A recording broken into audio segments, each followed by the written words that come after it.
Thinking Aloud. Conversations on the leading edge of knowledge and discovery with psychologist Jeffrey Mishlove.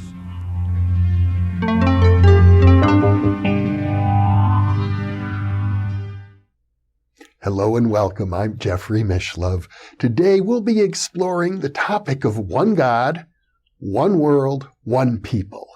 My guest is Rabbi Wayne Dosick, the author of many books, including Living Judaism, The Complete Guide to Jewish Belief, The Real Name of God, Embracing the Full Essence of the Divine, Soul Judaism, Dancing with God into a New Era, When Life Hurts, Finding the Strength to Build anew when your whole life falls apart, Empowering Your Indigo Child, a handbook for parents of children of spirit. And most recently, the book we'll be discussing, Radical Loving, One God, One World, One People. Rabbi Dosick is in San Diego, California, where he is the spiritual guide of the Elijah Minyan. And now I'll switch over to the internet video. Welcome, Rabbi Dosick. It's a real pleasure to be with you today. Thank you. Thank you so much for inviting me. You seem to be the kind of person, when you talk about radical loving, who embraces the whole universe, including all people and all traditions. Is that fair? Absolutely. I mean, I'm passionately Jewish, and I have been obviously all my life, and I've given my life to be a rabbi, to lead Jewish people, and I understand the humanity of all the human family and of all religions and all pathways to God. And so, yes, I am an ecumenist at heart. I feel the same way.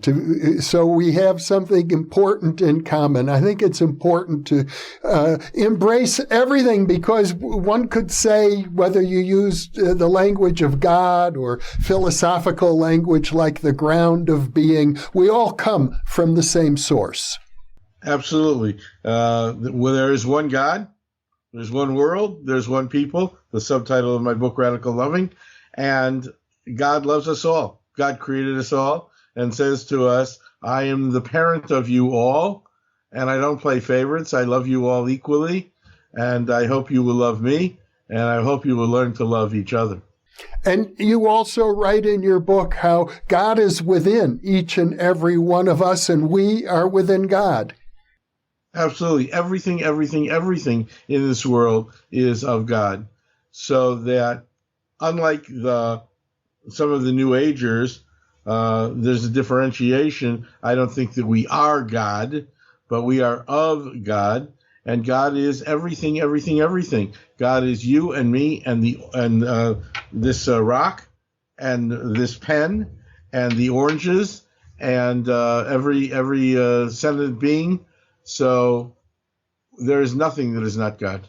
I think that is true, and it's also a very deep, important, and beautiful sentiment. And yet, as I was reading over your book, I found another sentiment with which I feel a lot of sympathy, in which you list all of the isms that seem to go against this ethos that we've just described: Nazism, sexism, fascism, white supremacism. And at one point you say we have to eradicate them all. And I feel a lot of sympathy for that. And at the same time, I wonder, how can you do that and embrace them all at the same time?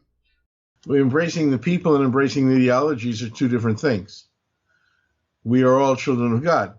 Sometimes, as children, we make mistakes. God says, here's a set of rules.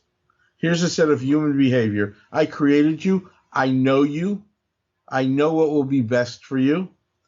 And here are some consequences if you don't follow the simple rules of human interaction. And the consequences are that all those isms have failed. And all those isms, in many, many ways, have done nothing but fill the cemeteries of our countries with the best and the brightest of our young people.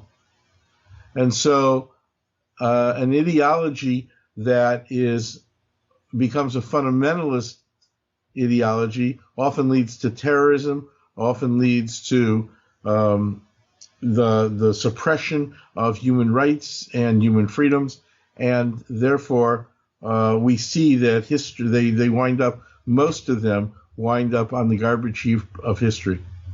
Well, I guess it would be fair to say that you are an unabashed political liberal, as well as one who embraces the fullness of God.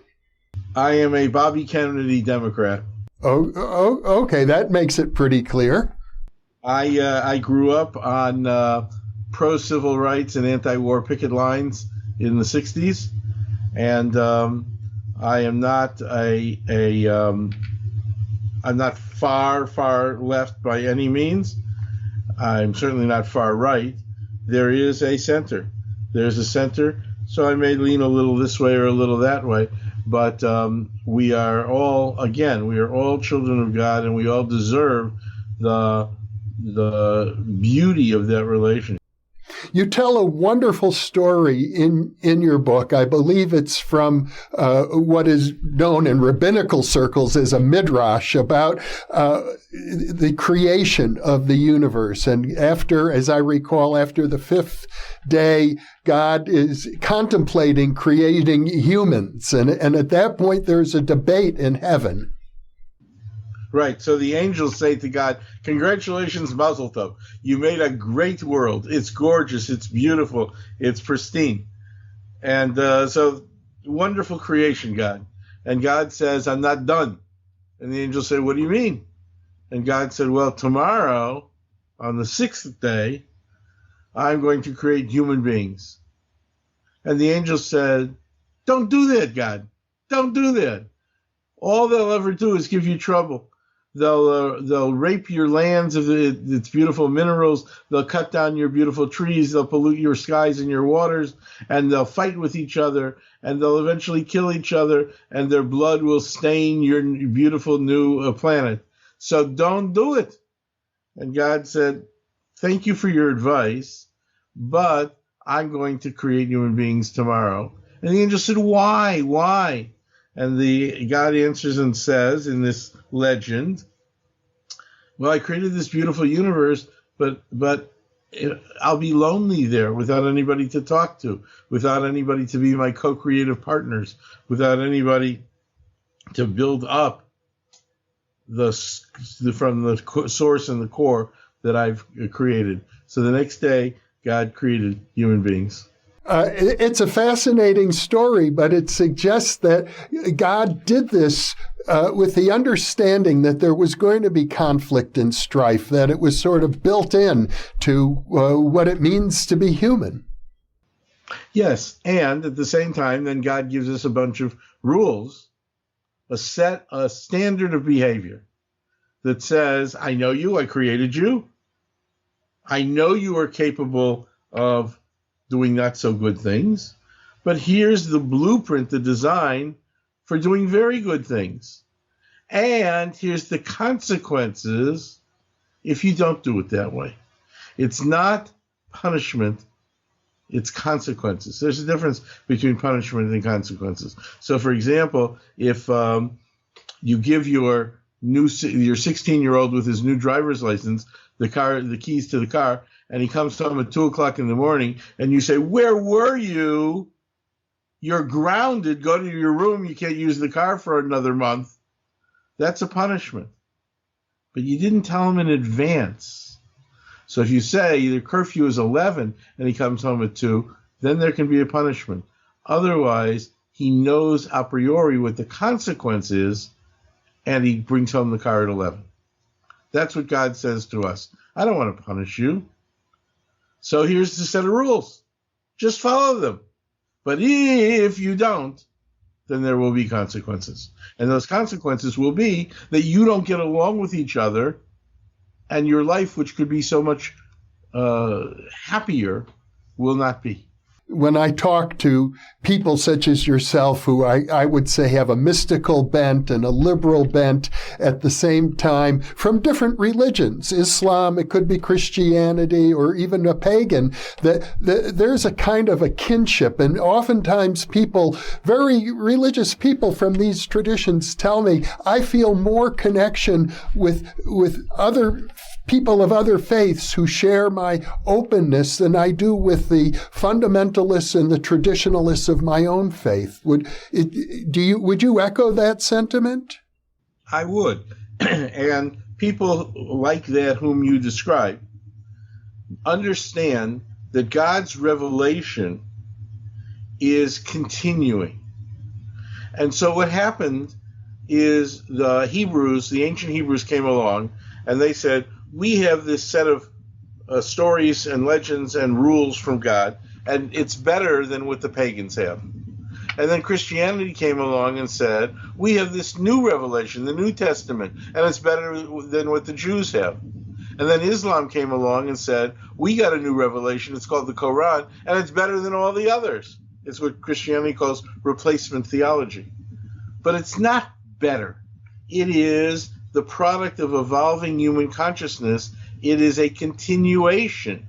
It is this and that, not this instead of that. This and that, this and that. And so God gives us more and more as we understand the mysteries of the universe more and more. God opens up to us more and more and gives us a greater understanding of the universe, and a greater understanding of our relationship with God, and a greater understanding of our relationship with each other. And so people of faith understand that wisdom is wisdom. It doesn't belong to any one group, and every teacher, Abraham and Moses and Jesus and Mohammed, and in modern times, Dr. King and Mother Teresa, they are all teachers for the world, not for any one group. It does seem to me we live in an age in which we are the inheritors of the spiritual traditions of every land and culture. We are, and we sometimes forget. Particularly here in America, we forget that we are the inheritors of all the tribal traditions of the Native Americans, which are beautiful, which are wise, which are brilliant in so many ways.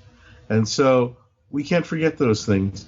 You go to Canada, for example, and the honor and the respect for the First Nation is tremendous. And here in America, we slaughtered, and we're paying the price. You know, one of the issues that I personally have had with Judaism, I've discussed it on this channel in some of the monologues I do. It struck me one day, I was at my local synagogue, and they were having a Passover gathering, and they had invited a gospel group from a local black church in the community, and they were singing, "Let My People Go." And then I heard this verse in which I think it goes, "Thus saith the Lord, bold Moses said, let my people go, or else I'll strike your children dead. Let my people go." And when I heard that, it was like an arrow in my heart to think that this is supposedly God speaking about striking dead innocent children. I've always had trouble with Judaism since I heard that rendition of that song. We didn't write those lines. It's not a Jewish text. We have respect and honor for other interpretations. That is not our interpretation. I taught for 17 years at the local Catholic university, a diocesan university here called the University of San Diego. I taught the only courses in Jewish studies in the Department of Religion and Theology, which is not bad for a kid who in my youth on the south side of Chicago was beaten up by the Catholic kids for killing their Lord. We've come a very long way. I went to Mass often.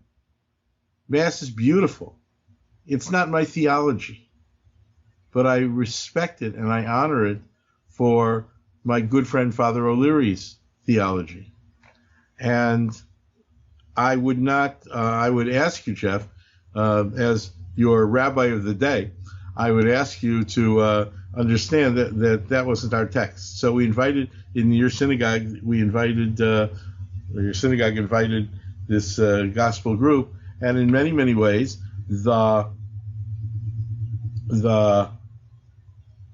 ideas are the same. I mean, the freedom from Egypt and freedom from slavery are the exact same ideas. And if one line took it a little too far, it was not a Jewish line. So don't blame your synagogue or your rabbi or your theology. Well, what about the very name Passover? It means that God passed over the homes of the Jews when he was slaughtering the firstborn children of the Egyptians. That's quite biblical, isn't it? It is, and there are consequences to our actions, and God sent the plagues 9 times before that. And the heart of Pharaoh was hardened over and over and over again. So it may have been a little extreme, but it eventually, and we're not necessarily proud of it, and you know that a Passover Seder, when we say the 10 plagues, we also dip out from our full cup of wine. For each of the plagues, we dip out or pour off a drop of wine because we recognize that for our freedom, others had to suffer. And so we use that symbol, and we teach our children from the very earliest age to drop out that drop of grape juice from their little cups to say, we're not happy that this had to happen. And if only Pharaoh had listened the 9 times before, this never would have happened. And at the same time, it did happen, and that's God's choice, not ours. And we acknowledge that other people had to suffer for our freedom. Well, of course, I don't wish to get into a theological debate about Judaism with you. I think you have many more important things to talk about, but it's a fascinating subject. And I know, for example, the biblical expression is God hardened Pharaoh's heart. It was all part of God's plan, one might say, that it should work out this way.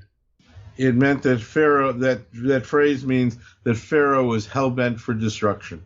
There is another portion of the book of Exodus that has always troubled me. And since I've started on this line of thinking, I hope you don't mind if I pursue it a little further.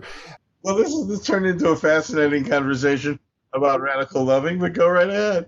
There's the episode in the book of Exodus in which Moses comes down. You write about it in your book, in fact. Moses comes down with the first version of the 10 Commandments, and he sees the children of Israel worshiping the golden calf. He smashes the tablets, goes up again to Mount Sinai, and comes down with the second version.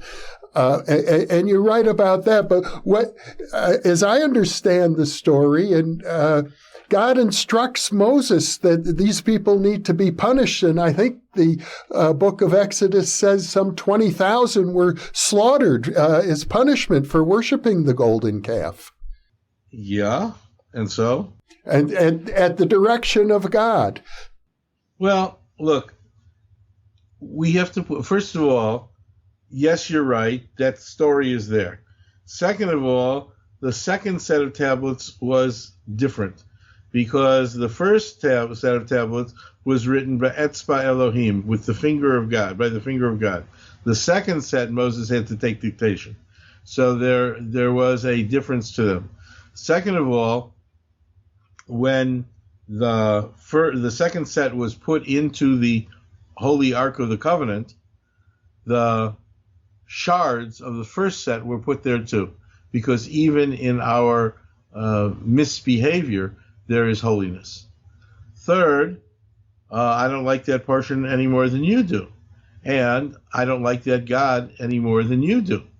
That's why I wrote my most recent book before Radical Loving, which is called The Real Name of God, because the God of the angry, hierarchical, masculine God with the image of the long beard sitting on the heavenly throne is not the God of compassion and love whom I know and with whom I have a deep personal relationship.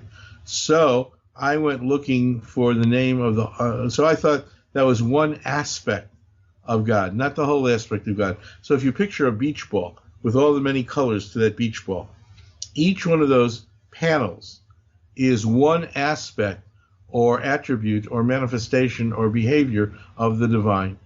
And Adonai, or God is translated, is one of those aspects.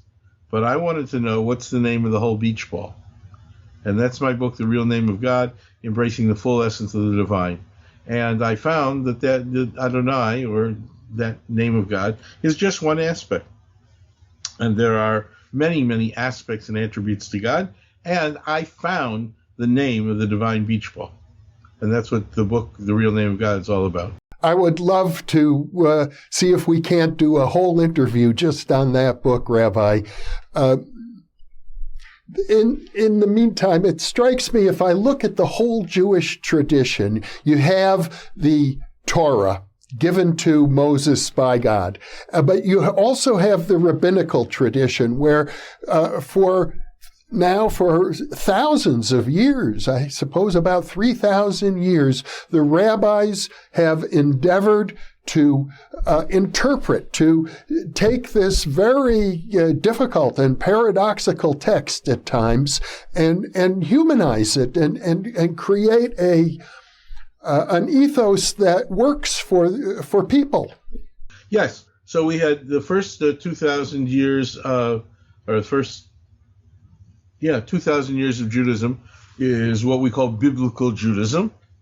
And then for the last 2,000 years, we've had what we call rabbinical Judaism, where the rabbis and the sages said, continuing revelation comes through us, and we will tell it to you, and we will record it in various texts. And this is the laws, the way you are to follow it.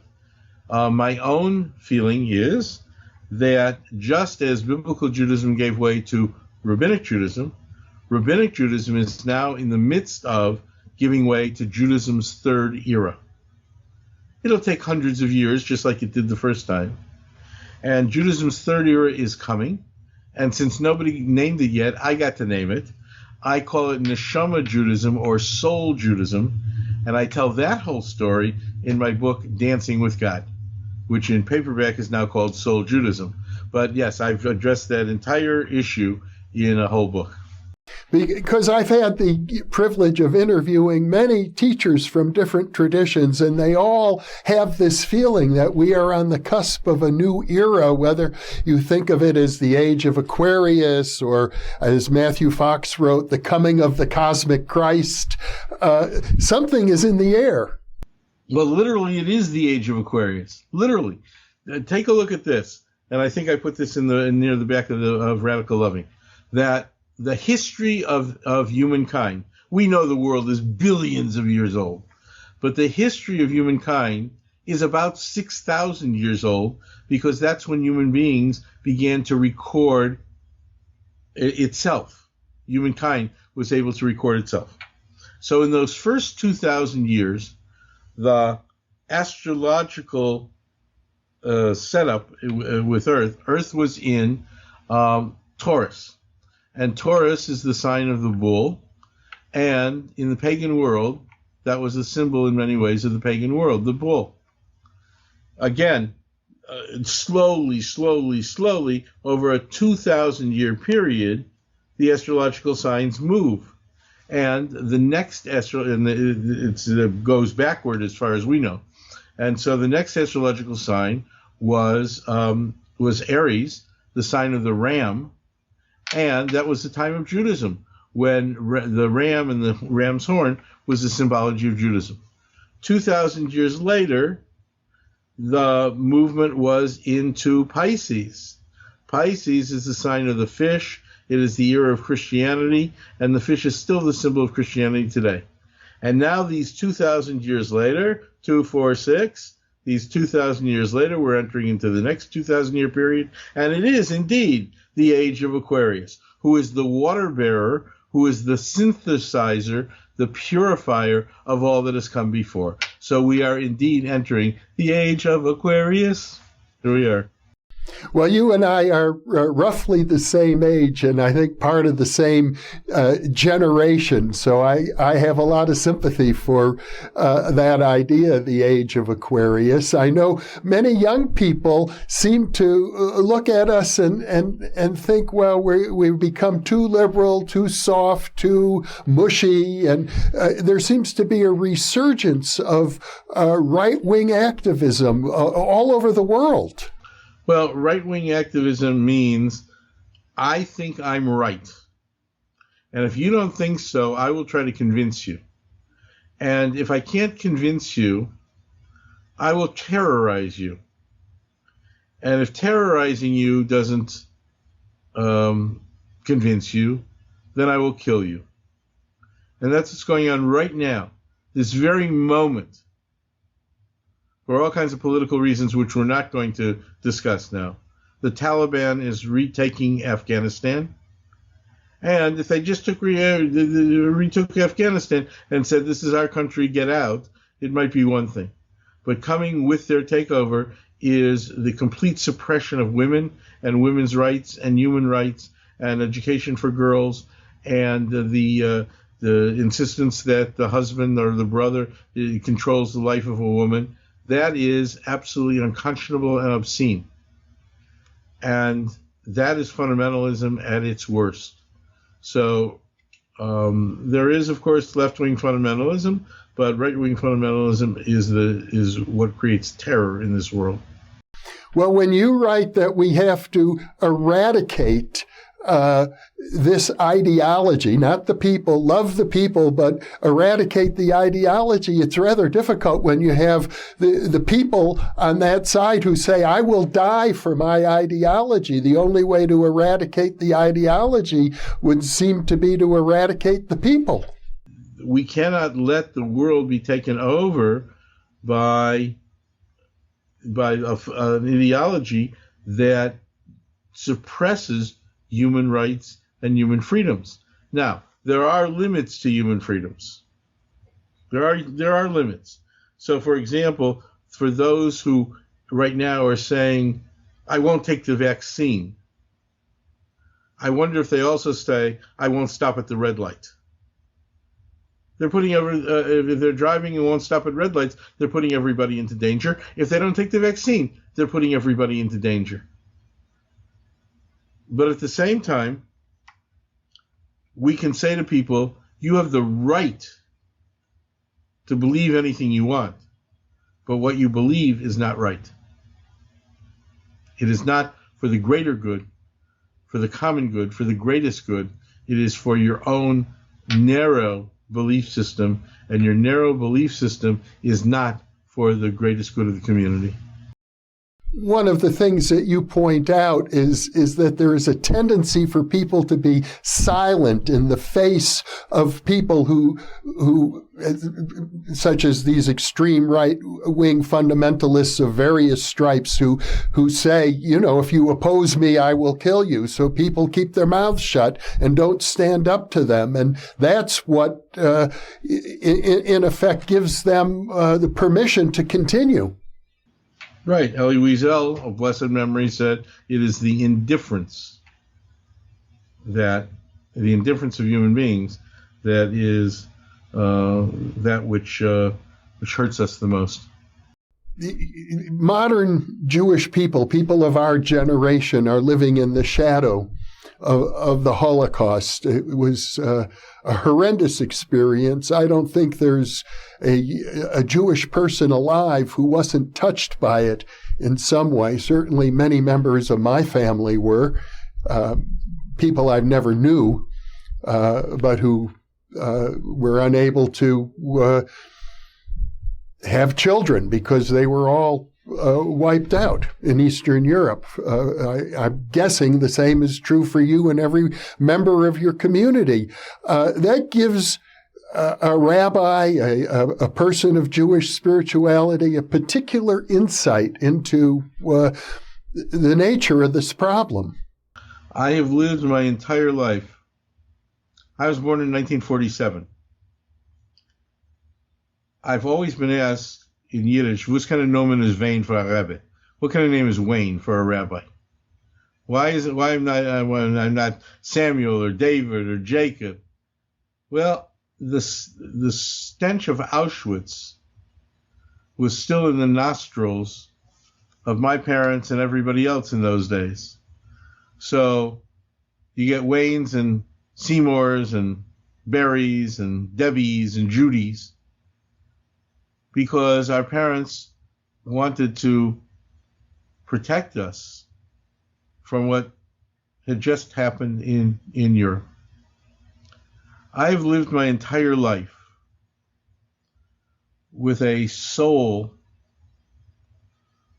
of, I think, a young child perched on my shoulders. And I think that young child was a victim in one of the camps, I'm not sure where. And my responsibility was to live my life both for me and for him or her. When I had a big synagogue, a big suburban synagogue, we were able to obtain a Torah scroll that had been saved from the Holocaust from Czechoslovakia. And every time a child came to that Torah for a bar bat mitzvah, we took that Torah from the ark, and the child read from that Torah, not only for him or herself, but for one of the children of that little town of Rodnice who wanted to stand at that Torah but never had the chance. A number of years ago, we took our granddaughters to Washington, D.C., and of course, one of the sites we went to see was the Holocaust Museum, because it's further away from them than it was from us, and we wanted them to be aware. So one of the things that's at that museum is a train car that they think was one of the train cars, the cattle cars, in which people were stuffed and taken to Auschwitz to die. And I stood in that car and I heard the screams and I smelled the smells and I felt the fear and I began to sob in a way that I can't remember sobbing ever before. It scared my little granddaughter. Why is Papa crying like that? So my wife explained to her. But while I was standing there, really sobbing uncontrollably, I couldn't stop. Some woman came up to me. I glanced at her. She looked like a good corn-fed woman from Iowa. And she put her arm around me. And she said, "I'm so very sorry." She walked away. It was like the legend of the prophet Elijah showing up to comfort. That woman clearly wasn't Jewish. She was a tourist. She came to the Holocaust Museum. And she must have felt in some small way what I was feeling in a larger way. And she came to comfort. There are good people in this world. There are people who are not indifferent.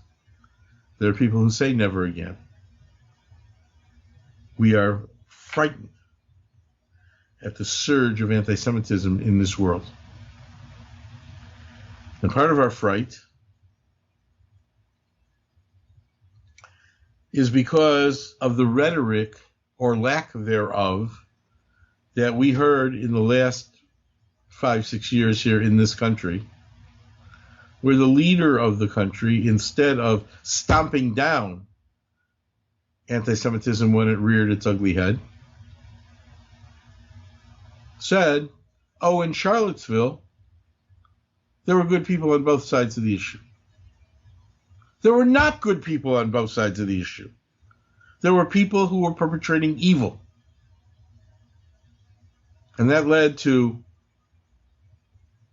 attacks against Jews on the streets and in synagogues, against synagogues, and led to attacks against Black Baptist churches and to ministers who are freedom-loving, that's got to change. That's got to change. And fortunately, the country was wise enough to change the rhetoric by changing the person in that office. And maybe things will calm down a little bit. But what was still is. And our only response, and that's one of the reasons I wrote this book, the only response to anger and to hatred and to fear is love. If we send anger and hatred and fear back into the world, it will spiral back to us.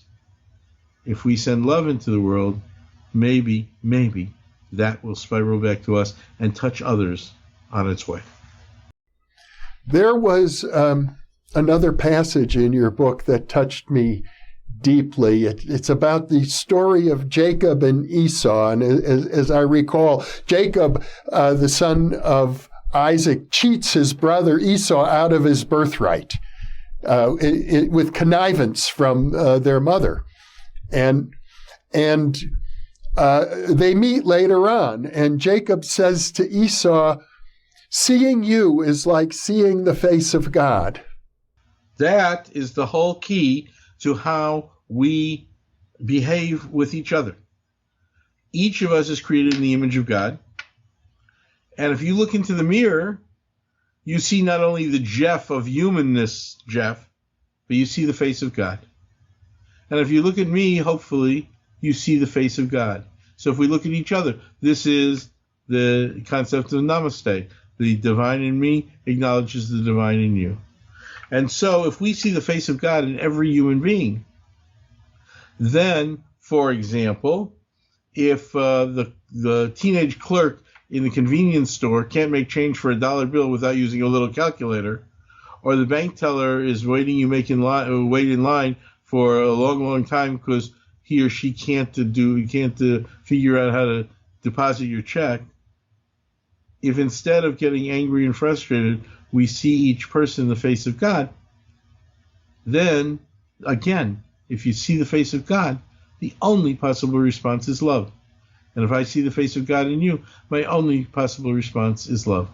So what we did was, because there's so many concepts here in this book, and because chant enters deeply into our psyche at far different places than words do, we made a CD. I know the kids don't call it CDs anymore, but we made a CD it's called Radical Loving One God, One World People, just like the book, and it has 21 chants in it. And I made up a lot of them. They're all English so that people can get them. If you're interested, you can go to the website, radicallovingbook.com, and you can listen to 3 or 4 of them, as we used to say in the old South Side of Chicago, free for nothing. And then you could buy a download or a hard copy of the album. But one of the songs that we made up goes, "Seeing the face of God, seeing the face of God, seeing the face of God, seeing the face of God, seeing the light of God, seeing the love of God, seeing the face of God in you, seeing the face of God." Sing that over and over to yourself. Put that into your unconsciousness consciousness, and before you know it, every person you see will be the face of God. And I trust that you're including now the people who were in Charlottesville chanting, "We don't want Jews to replace us." That's correct, because I'm saying to them, look, don't look at me like that. I'm not going to look at you like that. I'm going to look at you as a child of God, so you look at me as a child of God. What's wrong with me? What's wrong with me? Tell you some of the things that are wrong with you at this moment, because hatred is not, and blind hatred, of course. You don't know me. You don't know me. All you know is that I'm Jewish. And that's what happened in in Germany, in Poland. I assure you, Jeff, Hitler did not care whether you liked a particular biblical passage or not.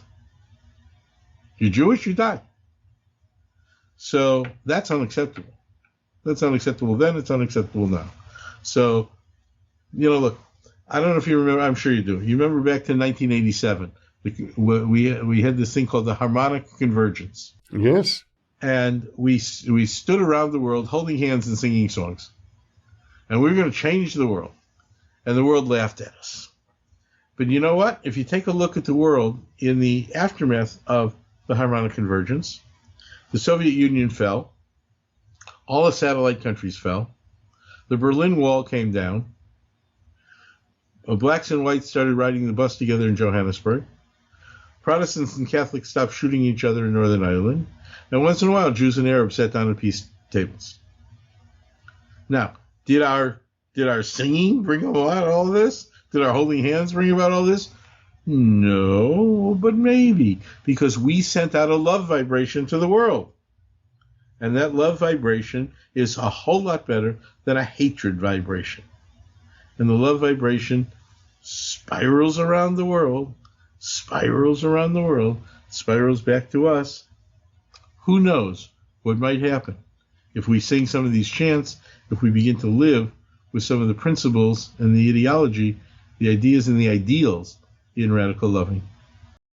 Well, I'm totally with you on this, Rabbi. I am a hippie at heart. I have been ever since the 1960s. Growing up in I'm a year older than you, as a matter of fact. So we grew up in the same era, and it has always been an important part for me. But I hear young people talking these days and sort of glorifying violence and war and saying this is how humanity progresses.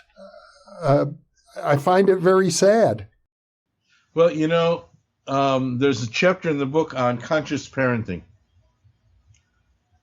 And a great deal of what you just described comes from these video games and cartoons and movies.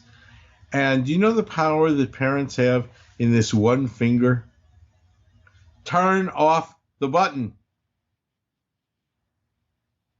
Spend time with your children. Take them fishing. Play catch. Teach them to crochet. Be with them. Don't make your life so busy that you don't have time to fulfill the promise you made to those children when you brought them into this world. They don't need the, crap that comes from the video world. They need the love and attention and support of parents who are going to teach them good values and do with them worthy things. There are many. I mean, there are far too many to enumerate. And my kids like baseball. They don't like fishing very much because I like baseball. I didn't like fishing. But if I learned to like fishing, they would have learned to like fishing too. So there's so much that we can teach our children. And turn off, parents. Turn off. Now, there's value in that computer and that game because you can take them to places around the world you might not be able to take them otherwise. You can take them to museums and to other countries and other places, and they can meet other people. But when it comes to the junk that is really despoiling their minds, use that finger to say no. You have the power as a mother, as a father, as a step-parent, as a grandparent to say no. Turn off that machine. What I hear you saying ultimately is that we have it within our power to build a paradise on earth if we choose to. Absolutely. The theme song of this book, and actually we sing this chant at the end of every service I conduct, says, one God, one world, one people, one God, one world, one people, one God, one world, one people, Eden on earth. One God, one world, one people, one God, one world, one people, one God, one world, one people, Eden on earth. One God, one world, one people united in love. one God, one world, one people united in love. Yes, we can bring Eden back to earth, and that's our job. And we need to start. We need to start because, amongst other things, we are doing exactly what the angels warned God against. We are polluting the skies and polluting the rivers and changing the climate and raping the forest and raping the minerals, and we've got to stop, or this precious planet will cease to exist. And at the same time, we have to be in gratitude. Thank you, God. What a beautiful world you've given us, and we are your co-creative partners, and we're going to help you sustain this world. And we have to be in awe. Oh, what a gorgeous world we live in. It's the human way. It's the human way. We just have to embrace it. Rabbi Wayne Dosick, what a joy to be with you. I'm touched very, very deeply, and I hope that we'll be able to find the time and energy to talk more about your other books. I certainly feel like you are a fountain of wisdom, and it would be my honor to share more of it with our viewers. Well, thank you so much, and thank you for caring so much about these issues, and thank you for the depth of your conversation. It's a wonderful, wonderful thing to be able to be in dialogue with a person like you. And for those of you watching or listening, thank you for being with us.